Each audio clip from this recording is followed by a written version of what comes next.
Support comes from Thomas Nelson Community College, now becoming Virginia Peninsula Community College, the first choice to start a bachelor's degree since tuition is 1/3 the cost of four-year schools. More at tncc.edu. Support comes from Hampton Roads Community Foundation, partnering with donors from all walks of life to improve southeastern Virginia through grants, scholarships, and leadership initiatives. Learn more at hamptonroadscf.org.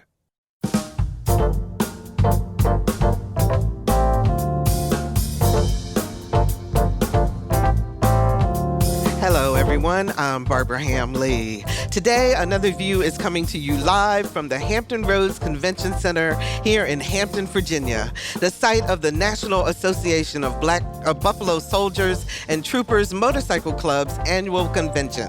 We're in front of a live audience to learn more about the history of the Buffalo Soldiers and how this modern-day philanthropic motorcycle club pays homage to the past while making a difference in the present. Lots of excitement and energy as we begin our 12th year on the radio. Let me hear it. Stay tuned. Another View will be right back after this news from NPR and WHRO News.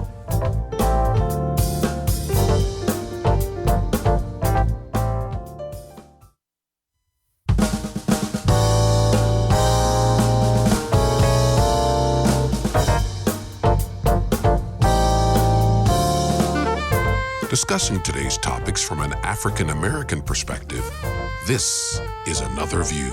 Good afternoon, everyone, and welcome to Another View, broadcasting live from the National Association of Buffalo Soldiers and Troopers Motorcycle Club Convention at the Hampton Roads Convention Center here in Hampton, Virginia. I'm Barbara Hamley. It is so exciting to be back in front of a live studio audience, or not even studio, back in front of a live audience, period, because I have spent far too many Thursdays sitting in that studio all by myself, talking to my guests on Zoom or on the phone because of COVID. And it's really exciting because we are entering today our 12th year on the radio. So thank you, listeners, so much for your support. Thank you, all of you who are here in our live audience today, and we really want to hear from you with our questions. But we have a great show for you today. We're going to be talking about the Buffalo Soldiers, and we're going to get the history behind Buffalo Soldiers, and then we're going to talk about what it means in modern day times today. So what is that history, and what is the motorcycle club all about, and how are they connecting the past and the present through their philanthropy? So here to talk about it from a historical perspective is our favorite historian, and she also has a brand new title. She is Endowed Professor of Virginia Black History and Culture at Norfolk State University, Dr. Cassandra Newby Alexander. Thank you, Barbara. Also joining us for perspective on the Buffalo Soldiers of today is Nathan Motown. I had to get the right nickname. Nathan Motown Mack, the National President of NABSTMC. How are you, Nathan? I'm doing well, thank you. Good. Thank you so much for being with us. Mr. Ken Dreammaker Thomas. Yes. How are you, sir? I'm doing fine, thank you. And he is the founder of the organization. And Jerome Smalls, and that is Jerome Biggie Smalls down there on the end. He is president of the Hampton Roads Chapter. Thank you, ma'am. Thank you for having us. Thank you so much for being with us. I really appreciate it. All right, I got to start out by, first of all, where do these nicknames come from? And how do you get your nickname? How did you get yours, Motown? Motown, how did you get yours? Mine was just because I'm from Detroit. And I love Motown music and love to ride and have a good time. So did you select it yourself, or did the club give it to you? Well, I had a chance to select my own, right? Okay. So others are given their names, right? But doing something they did wrong or something they did right. So you never know. What about you, Biggie? Pretty much the same thing. You know, my last name is Small, so it slided in pretty easy. That's what everybody called me anyway. So the club let me keep it. The chapter let me keep it. And since you're the founder, you are the dream maker, sir. Every day. And he has a great story behind his name. Okay, tell us. Well, short story. Working as a young police officer, my partner and I had a call in the housing projects in Chicago. And we went up to about the 10th floor, and we went to an apartment. There were two little kids in there. And we asked where was their mommy, and the kids were 3 or 4, so they really couldn't tell us.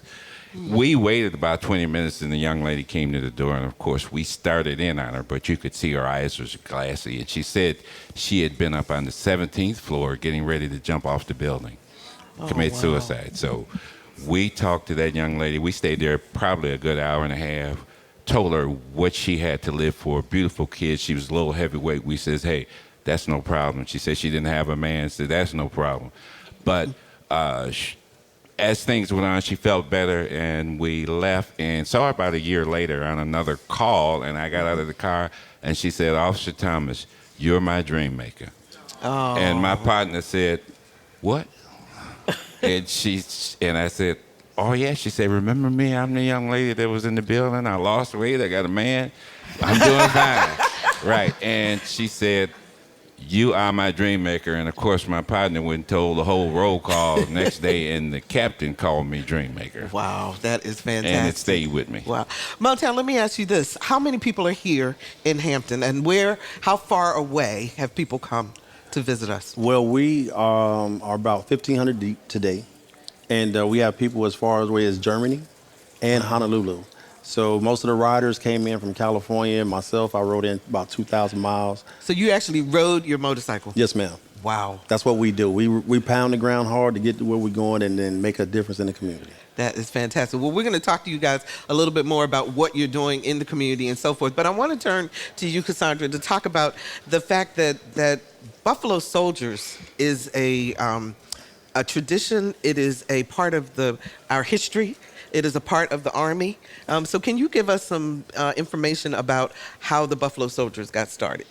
Sure. Thank you so much. And I really want to congratulate all of you for keeping this tradition alive and for showing, as you ride the motorcycles, what so many of the soldiers who were considered Buffalo Soldiers, what they did not only on horseback, but also on foot as infantrymen. So thank you so much. But to answer that particular question, one of the things that a lot of people don't realize is that after the Civil War, a number of African American men who were part of United States colored troops were actually sent to Texas and sent to other places in the Midwest, Kansas and so forth, to oversee the protection of the construction of the railroads.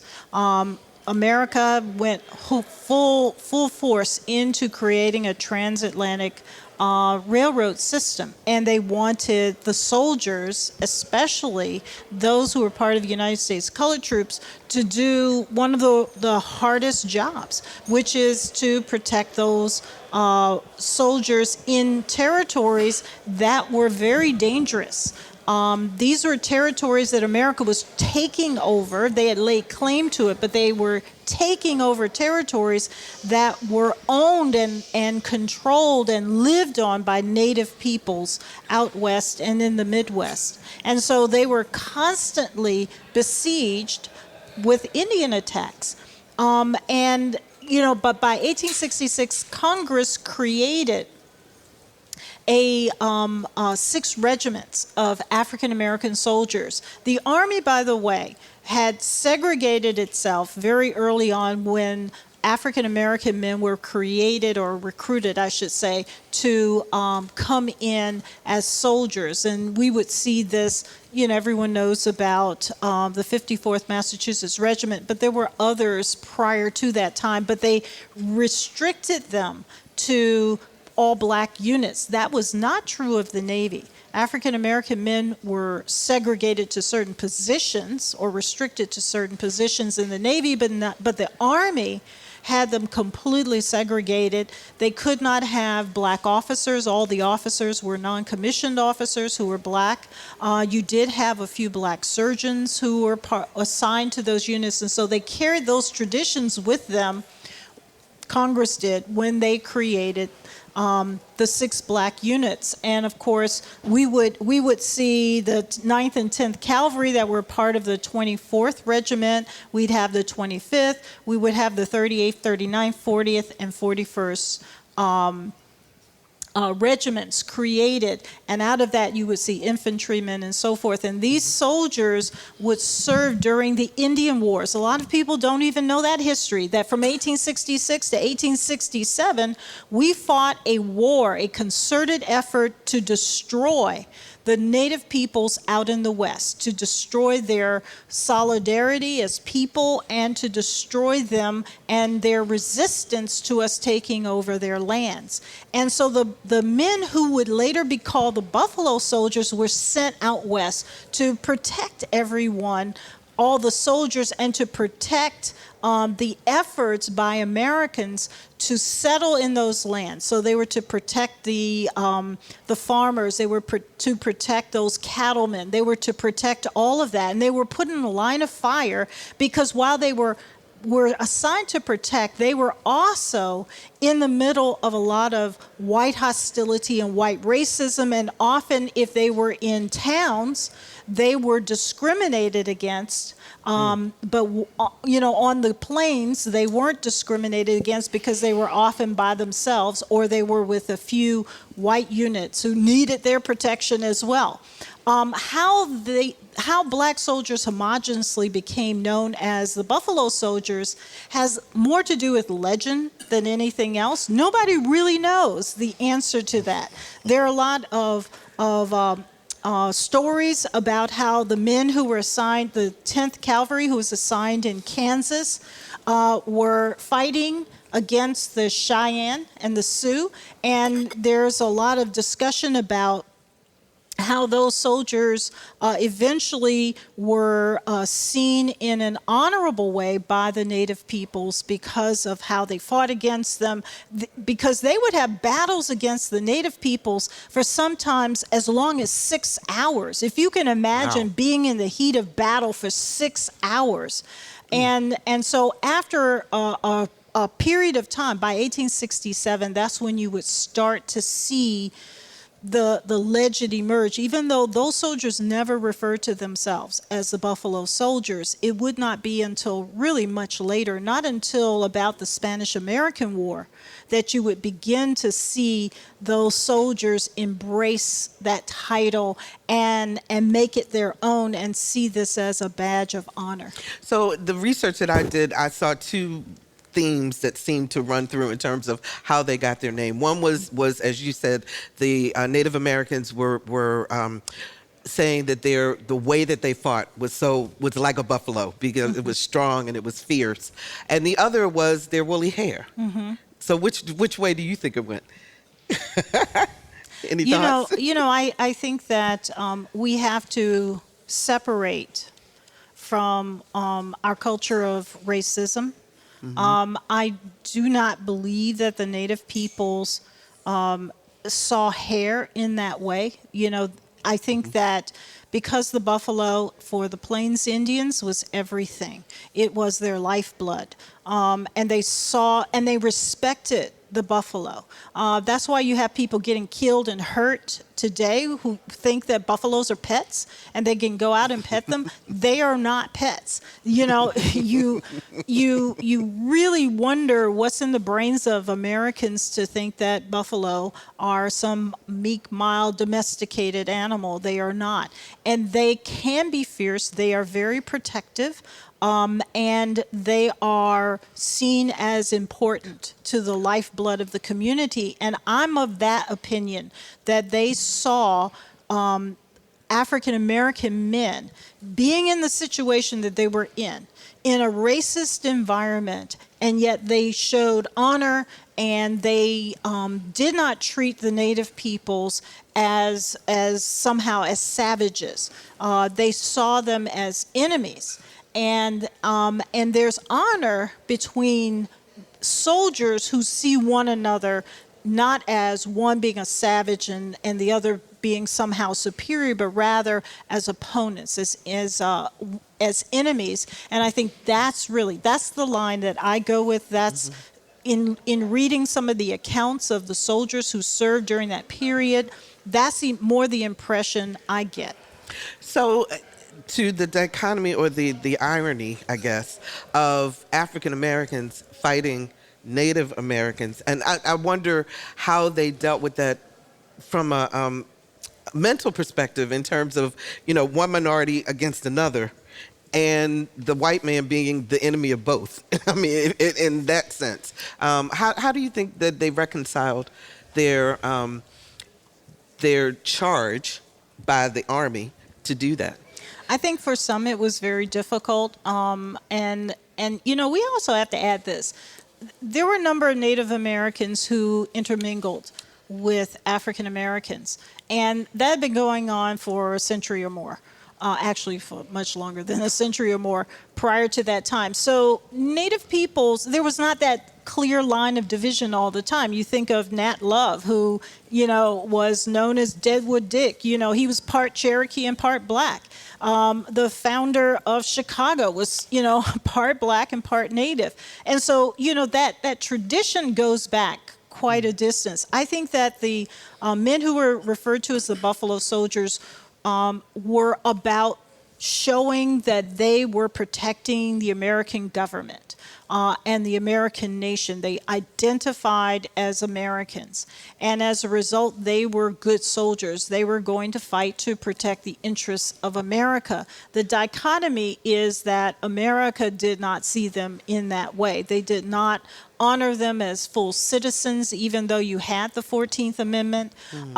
They did not honor them as in the same way as white soldiers. They paid them a lot less than they paid white soldiers. They did not honor them in the accoutrements that they gave them, in the supplies and in the support. They were not honored in that way. But these men were not fighting to get all of that from the nation. They were fighting for their future, for the future generations, so that looking back, no one could say they were cowards, that they did not step up to the plate, that they were not willing to pay the ultimate sacrifice to protect and serve this nation.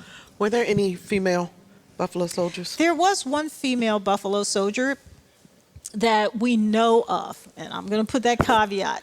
And the only reason we know about her is because she decided she was tired and didn't want to serve anymore. And when she had some health issues, and when she was complaining, and the doctor took care of her, that's when it was revealed she was a female. So if you can imagine this woman, and her name is escaping me right now. Kathy Williams, thank you. When she was you think this young woman, how in the world could these men not know that this young woman was a woman?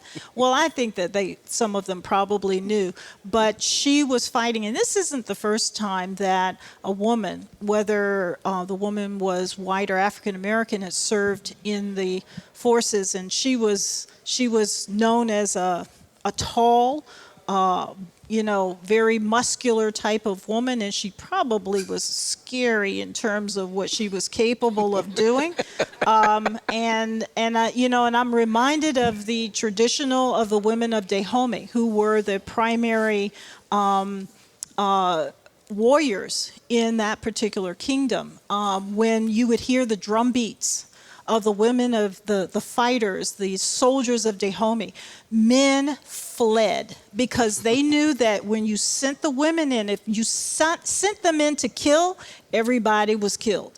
If you sent them in to take control, that's what happened. And that tradition continues in that area to this day. Women power, absolutely. Yes. So knowing that rich history and what it all entails, I'm going to ask Ken, Dreammaker. You started the motorcycle club. Yes. Why? Well, you got to remember, I was a law enforcement officer in Chicago at that time, and many of the clubs within Chicago, they would have the various parties and events, and those events weren't, shall we say, they're not the type of events I wanted to take my wife or children to. And I know I couldn't be around anything that was illicit or just wasn't up to par. And I knew that there were primarily a lot of riders out here, individuals who wanted to be able to go to who had the passion of riding motorcycles, but wanted to go to get together, be able to take their significant others with them, and be able to take their children if it was that type of event, and enjoy themselves. And being in law enforcement, you just couldn't be around some lawlessness. So what year was it when you started, and how did you pull it together? Actually, we used 1993, but I actually started the club in 1989. And I was still on the job working, and pulled it together because, like I said, there was a need for individuals who wanted to be to do something, give back to our community, wanted to do something that was respectful to African Americans. We wanted to get out there and say that we love motorcycling. We are an African American club, and we want to keep this history and tradition aligned with the Buffalo Soldiers. And the main thing was also showing our community that we're in the community and we're not negative, we're positive, we're giving back. Well, Motown, let me ask you this. When people see you all riding together, some may characterize you as a gang. Is that right?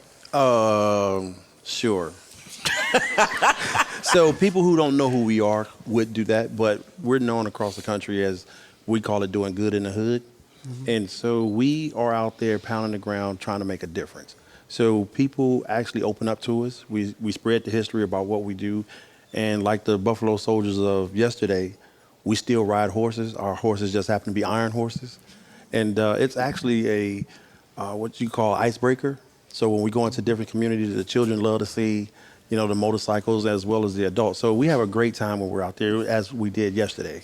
So how do you become a member?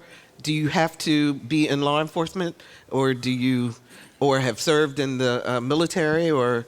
We have people from everywhere: active duty, military, retired military, doctors, lawyers, business owners. We have some everything. But the focus is, one, being able to ride. We ride first, right? We educate on the history of the Buffalo Soldiers, and we do good in the hood. And we just want to preach that because that's who we are as a people. We go in and we want to make a difference no matter where we are. So, Biggie, you are the president of the local chapter. Yes, ma'am. How many members, and what are some of the things that you guys have done in the Hampton Roads area specifically? Yes, ma'am. We have 31 active members, along with some retirees. But in our neighborhood, ma'am, what we usually do is the food banks, give back to the women's shelters, some of the churches we're involved in as well as the detention centers as well. So we kind of do that, ma'am. So we got to give back to the community, and of course, just preach what dream set forth all those years ago. So as motorcycle riders, and any of you can answer this question, what would you want others on the road to know as you're riding? Because that can be pretty intimidating when you see groups of motorcycles together and you're riding along. You're worried about safety, obviously, and so is the motorist. So what would you want to say to motorists when they see a group of you? Give us a little space. Give us a little space so we don't have to create space. But, I would tell you, first of all, we're the best looking club on the planet. That's right? So as we're riding down the highway, a lot of people want to take pictures and all that, and it creates a issue sometimes, right? So with that being said, just give us a little space, and so we can get down the highway, get to our destination, so that our families know that we're okay. Okay. And do you teach people how to ride? We have a course going on right now. We have safety courses, the road captain course, and so we have people. I went to it yesterday or 2 days ago, and so we teach them to be better riders, and so they can take away, good tips, right, and go back to their chapters and be able to teach those basic riding skills to each individual. Okay. Now I read that the requirement is that you have to ride 750cc. What does that mean? And what kind of bike is that? Well, first of all, 750 is a small bike, but we allow you to come in. But after you ride with us for about a week, you'll get a bigger bike, right? Because you'll get tired of being left on the heels, right? So, but it's just the size of the bike, the engine. And so we just get out there, and by us riding long distance, you need a bike that's more comfortable. Okay. So let me ask you, what is it like when you're riding? experience. Can you describe that feeling? Well, most motorcyclists feel like it's a feeling of freedom. When you're on the open road and you're out in the wind and weather, even the rain elements, you're out there, it's you, the elements, and if you're with your brothers and sisters, that is one of the most beautiful feelings. Mm-hmm. Just to be out, whether you're on 2s or 3s. When I say, of course, 3s, trikes, the 3-wheelers now, but it's bonding. It gives you time to bond, gives you time to think, and of course, as Motown said, you're sharpening your skills out there, and it's a passion that goes from women, kids, men. I mean, you just name it. People who happen to ride tend to love motorcycling. Mm-hmm. What got you into motorcycling in the first place, Motown? When I was a kid, I used to see all the old adults. I called them old adults, you know. I was about 10 years old, and you would see them on these motorcycles, right? Mm-hmm. And they would look like they was having a good time. So at 16, I kind of picked it up. But it's exciting. It's like Dream just said, being out there on the road with your brothers and sisters, it's nothing like it. The other night, we rode almost 12 straight hours in the rain, right? Our road captain, I'll leave him nameless, road runner,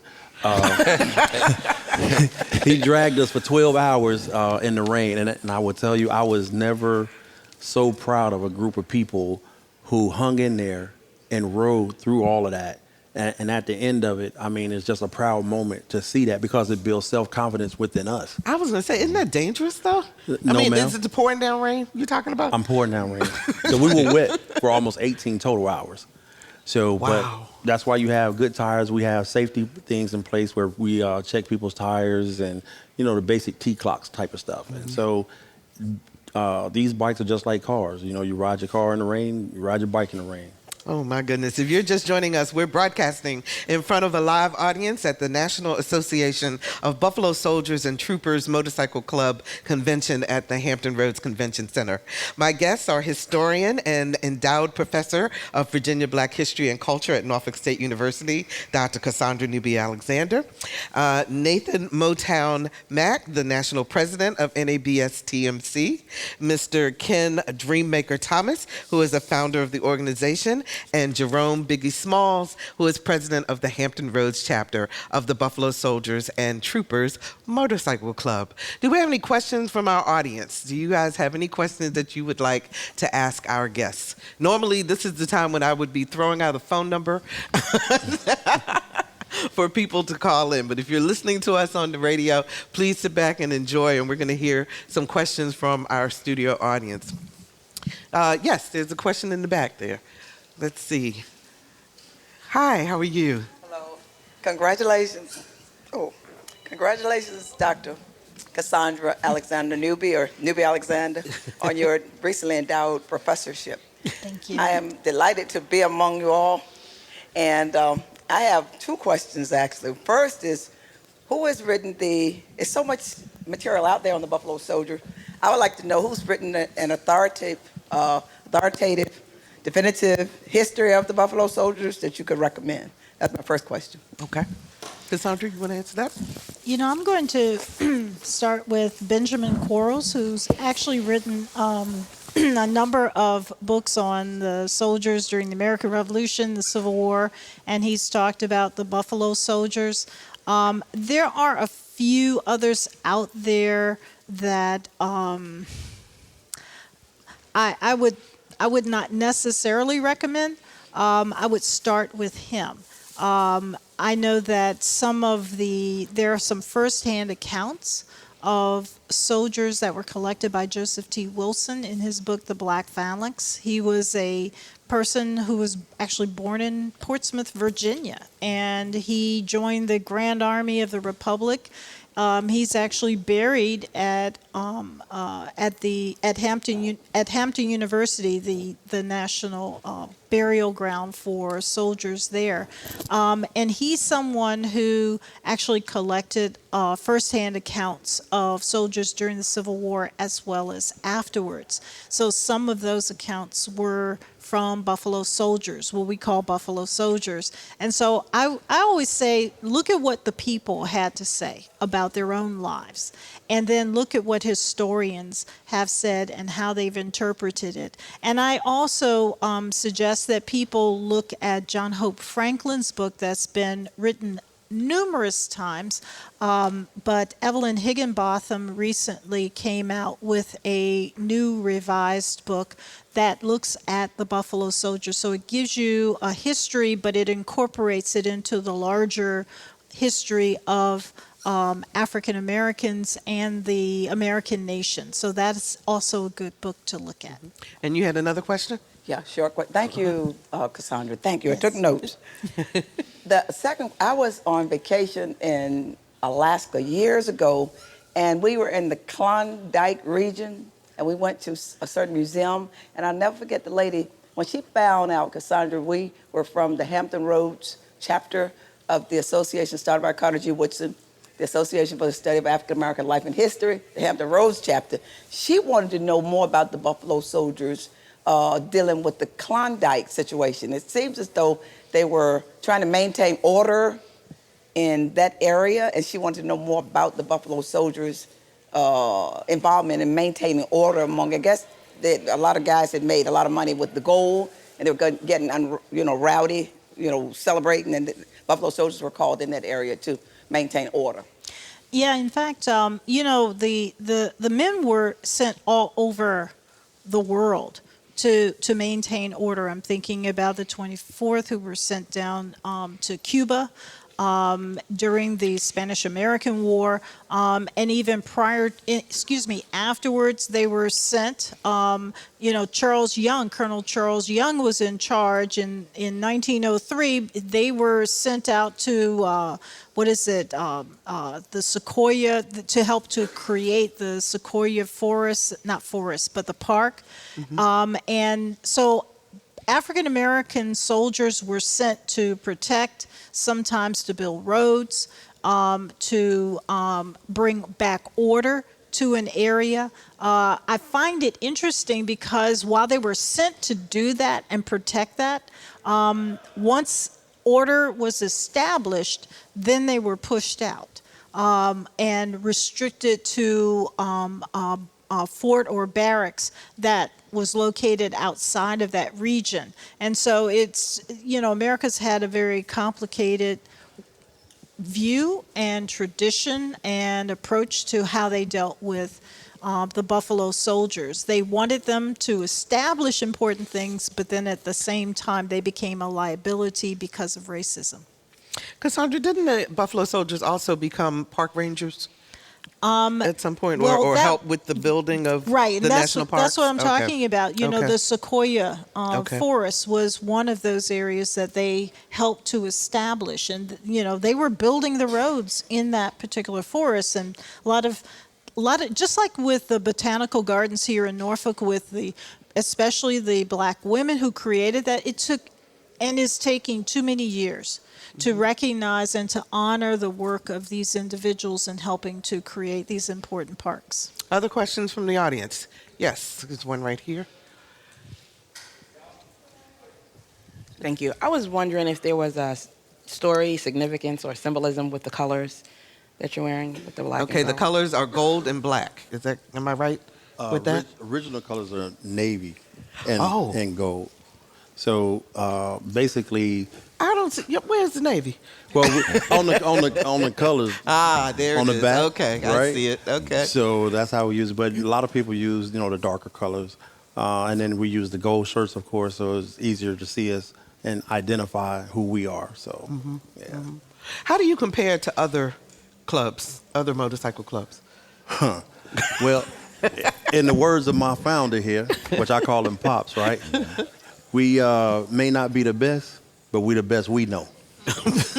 So that's how we compare. So this is a great bunch of people, a great bunch of individuals who love to do what we do. And so we are all proud of what we do, right? So, we compare ourselves to no one. We just do what we do. Mm-hmm. Dreammaker, when I see a lot of women here. Yes. And I assume that they ride. When you first started the club, were there a lot of women in the club? Actually, the individuals I recruited did not want women to be a part of the club. Oh. And I told them, I said, no, my wife is going to be a part of this club. And, of course, it followed suit since I was the boss that the other members brought in their wives or significant others. Mm-hmm. And I want to tell you now, that was probably the best thing ever happened to us. Why? Because we as men, I was 39 years old and a little rambunctious, and the guys were rambunctious. And we traditionally, motorcycle clubs party. That's what they did. That's all they did was party. But I wanted more. And I knew that the women, if you brought your wife or your significant other around, you were going to conduct yourself a certain way. And you had to respect our women. And that was in our original bylaws, respecting your women, your mates. Mm-hmm. And we're not going to have no cursing around here and, none of this crazy stuff. Mm-hmm. And the image that I wanted to project to people was that we're a positive group. And we, like I said, we made a difference. And I didn't want people to see us negatively. Where is the furthest each of you has ever ridden? Let me start with you, Dreammaker. Probably about 5 blocks from the house. No.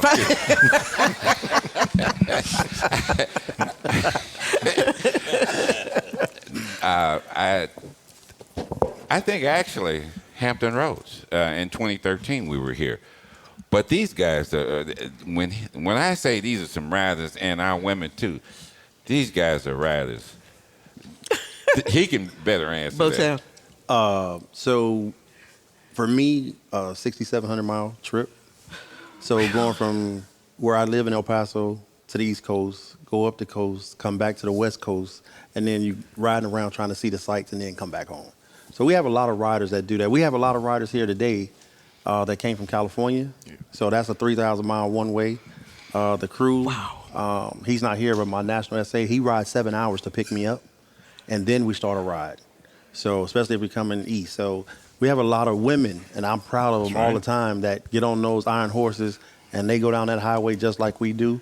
And I ain't going to lie, some of them ride better than we do. That's right. Right. Yeah. That is correct. So, do we have any women in the audience that are riders? Yeah. You guys want to say something? Lisa, grab one of them so we can talk to them about what it's like to ride. Well, I'll tell you right now, I love it. And you ask how big of a bike? If you turn around and see that bike sitting right behind you, outside, that's mine. That's 1,700 cc's. Okay.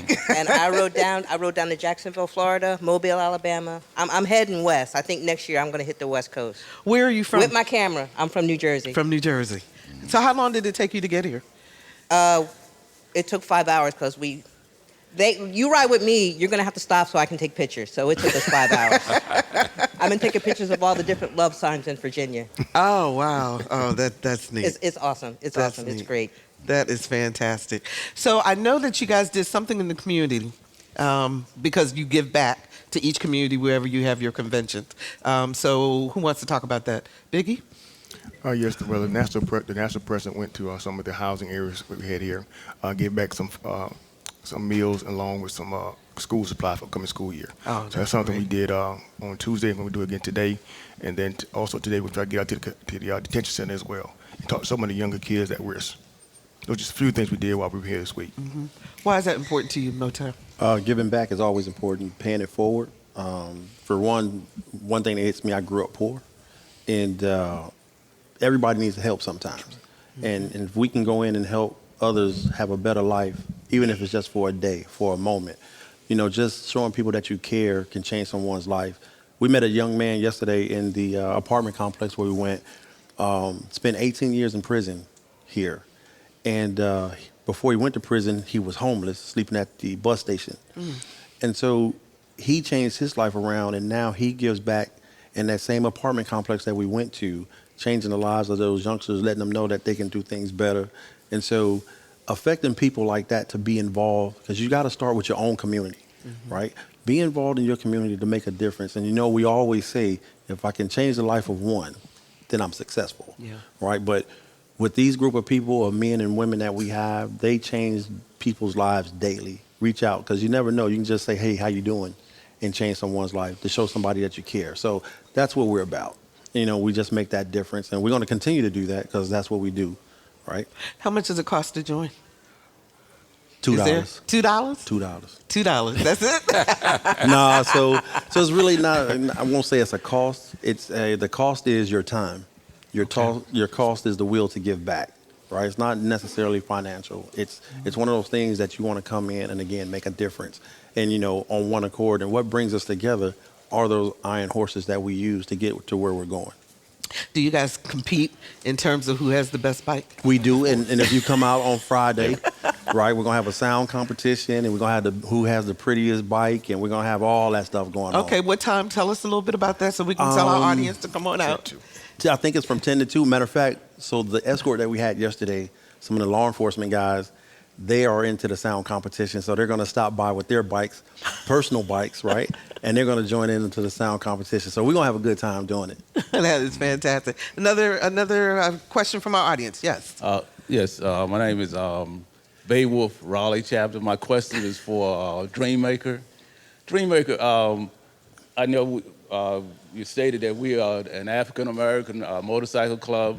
And what happens when people from different cultures come into our organization? They have beliefs that are contrary to our beliefs, like they might, well, this came up, they didn't want us to pray in the, in our meeting. We have chaplains, and they didn't want us to pray. So how do we handle stuff like that? Dreammaker? You got to remember, our group is very diverse. And when you talk about religion, it covers a wide spectrum. Yes, we do have Christians and Muslims and you name it. That I do recall an individual who he felt he couldn't stay within the meeting when we would pray. Well, that's up to him. If you're from a different culture, what we want you to do as Buffalo Soldier or Trooper is to read about our history and adhere to our bylaws, what we're trying to do, what we're trying to give back as far as the wide spectrum. And as you know, we don't discriminate as far as race. Mm-hmm. If you're about this Buffalo Soldier history and writing and educating and giving back, then we welcome you. You know, if you hung up on your religion that you can't mix in, might not be the best club for you. Mm. Another question from the audience, Lisa? Anyone? Yes, this young lady or gentleman. Sorry. All right, this question is for Dream. I've been a member of this organization for 16 years. What were your thoughts when you started this organization? And what are your thoughts now that you see that you created a family? It's not an organization, this is a family. We support each other all over the country. And I just wonder, what's your vision for us moving forward? Well, I want the club to continue to grow. As Motown said, I stated years ago that we want to ride, we want to educate, we want to give back. That covers quite a bit. And as far as, as I stated, I want the club to continue to grow, continue to do things. We're changing people's perception about motorcycle clubs and have been doing that for 28 years. So that's it in a nutshell. Okay. Another question from our audience? Yes, I have a question. On your jackets and in your literature, I see a gentleman. Who is that gentleman? This guy. It is I. On your jacket. Right here. That's you. That's me. Oh, it is I. Okay. Wonderful. And for the historian, you said that the regiments, of course, were all black. But on TV, a lot of times we see that the commanding officers were white. Was that the situation then, or were they totally black from top to bottom? They were not totally black from top to bottom. The way that America segregated the military is that even when there was an all-black unit, there would always be all-white commanders. the nation would not recognize an officer who was black unless that person was a non-commissioned officer, or if they were a surgeon, which means they would not command troops. It really wouldn't be until Charles Young became head in 1903 that he then was the first black commander of what we see as the Buffalo Soldiers. Okay. Another question from our audience? Hi, my name is Valerie Jones-Williams. I'm actually part of the Tidewater chapter of Tuskegee Airmen, another organization. Yes. I saw the scholarships in your program. Could you tell us a little bit more about the scholarships that have been awarded? Fantastic. Yes, ma'am. So we venture out. Every chapter has a scholarship program, as well as our frontiers, we call them, which are, some people will say, regions. But overall this year, the national organization is awarding over $60,000 worth of scholarships to individuals. Our overall winner this year came from Meridian, Mississippi. A young lady, very smart. Her grandmother got her when she was very young. And when I tell you, really mannerable, personable, loving, and I'm saying that about the grandma, right? but her granddaughter, the winner, was just as good. But her grandmother instilled in her the importance of education and giving back. And so we were able to assist her in her endeavors of moving forward. And we're going to continue to do that. So last year, we gave out $60,000. This year, we gave out $60,000. And my goal for the organization next year is $100,000.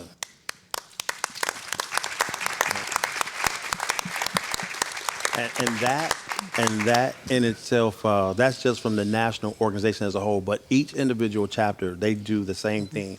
You know, their scholarship, the financial assistance that they give may not be as much, but it's something to help that individual, to that young high school graduate that's getting ready to go into college.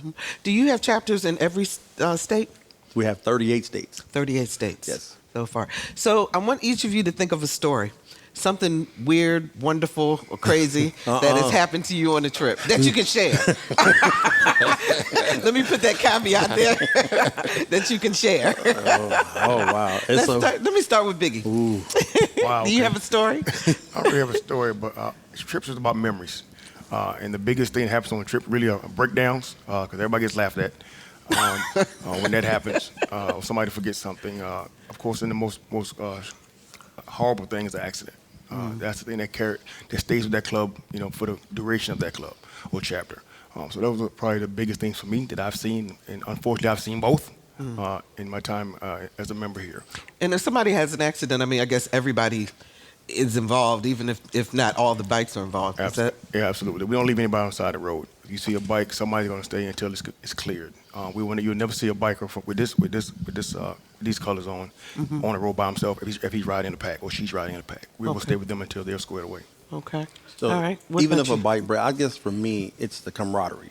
So just something the other night, we had someone, lose a phone, and we had been riding in the rain all night, and everybody hung in there together. Nobody was complaining like, let's go, because we are a family. We're going to stick together.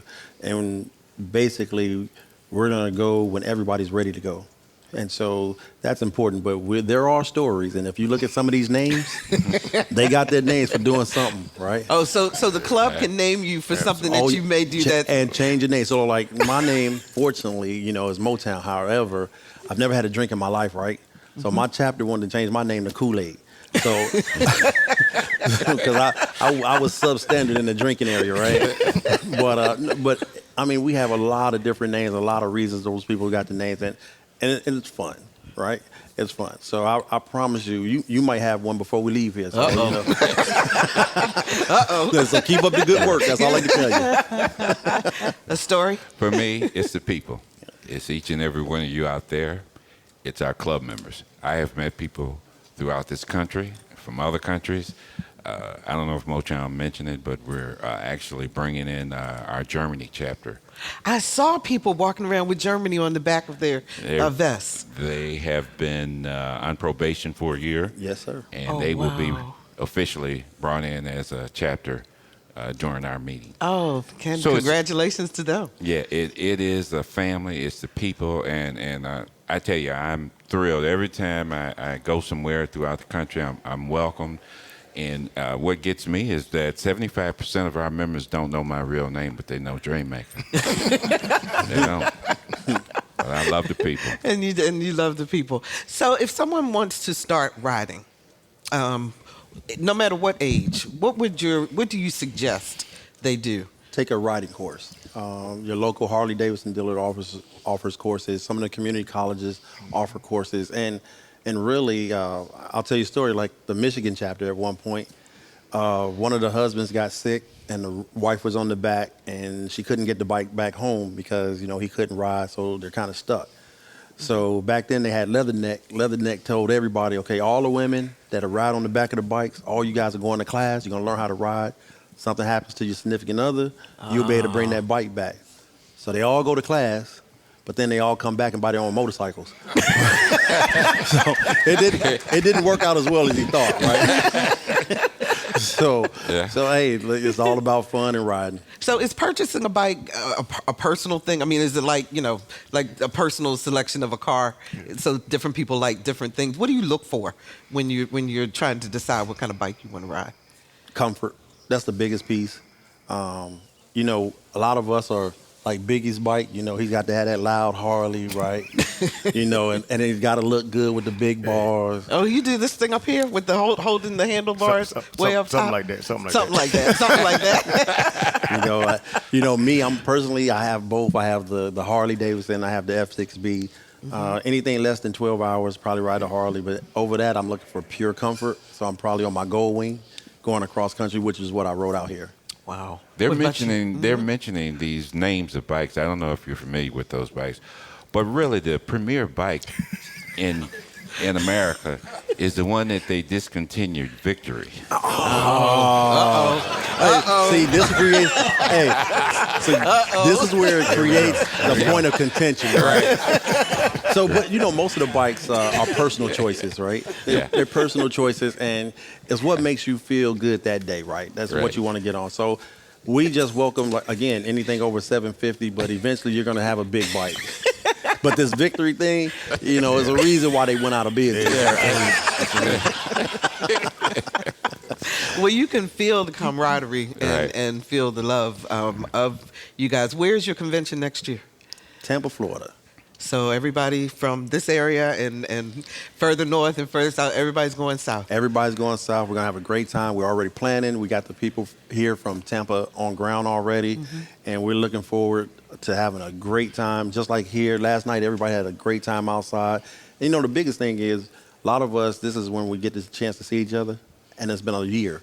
And so it's like a homecoming, right? So we all come and fellowship. Did you guys you didn't ride during the pandemic, did you? Oh, yeah. Did you really? Oh, yeah. Wow. You gotta everybody? Oil got to go through the engine. So, all the germs went through the engine. So you did ride then? Yes. You have 1 minute left. Okay. I understand we have the oldest member of the club in the audience, do we? Yes, we do. And he's my personal confidant right there. That young man is 80 plus years old. Oh, wow. Thank you. And I'm not just the oldest male. It's my wife. She's right behind me. 77. All right. Oh, my. Listening audience, if you could see them, you would not believe that. We're having a great time here, and we love doing what we do. Oh, thank you so much. Thank you. We do truly appreciate that. So, well, guess what? We're out of time. Can you believe it? Thank you all so much for allowing us to be here with you all here and at the convention and to be able to tell the story of the Buffalo Soldiers. We wish you guys the very, very best, and we really appreciate that. And special thanks to the Hampton Roads Convention Center for hosting us today. And we also want to tell you that if you missed part of today's show or want to share it with a friend, please visit our website, anotherviewradio.org, and download the podcast. And be sure to check us out on Facebook, and I'm on Twitter at Barbara Ham Lee. Lee. Next week on Another View, it's the Another View Roundtable with civil debate about today's current events. Our theme music is an original composition created especially for Another View by Jay Sennett. Lisa Godley is our show producer. Todd Washburn and Victor Bowen are our audio engineers, and Dr. Barry Graham monitored things back in the studio. I'm Barbara Ham-Lee. For those of you visiting, welcome to Hampton Roads. And since we stream our show live every Thursday at noon at anotherviewradio.org, we hope you will join our listening audience for Another View. Thanks for listening, everyone.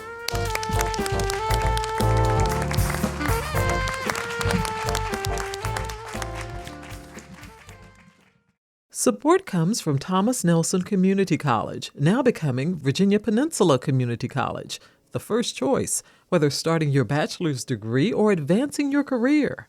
More at tncc.edu. Support comes from Hampton Roads Community Foundation, carrying out your charitable wishes forever, whether it's helping shelter animals, feeding the homeless, enhancing the arts, or supporting students. Learn more at leaveabequest.org.